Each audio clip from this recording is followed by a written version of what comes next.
Penyelenggaran PON Papua untuk pertandingan Gantole yang mengalami kecelakaan Minggu tanggal 3 Oktober tahun 2021. Dalam lanjutan PON, pertandingan Gantole yang diselenggarakan di Papua mengalami kecelakaan.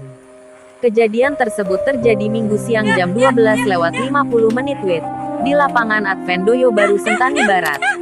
Peserta yang dari Sumbar tersebut tidak bisa mengendalikan pesawatnya dan seketika mulai start sudah kelihatan goyah atau tidak stabil. Peserta yang bernamaan Haidir Anam asal Sumbar tersebut gagal menerbangkan gantolenya, langsung melepaskan talinya dan akhirnya tersangkut di rumah warga. Dan pertolongan langsung dilakukan oleh tim SAR, Polri, TNI, Jega Panitia dan instansi lainnya. Dan peserta langsung dilarikan ke rumah sakit Lowari untuk mendapatkan pertolongan yang lebih serius.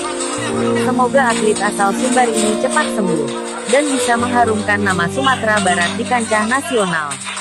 Amin.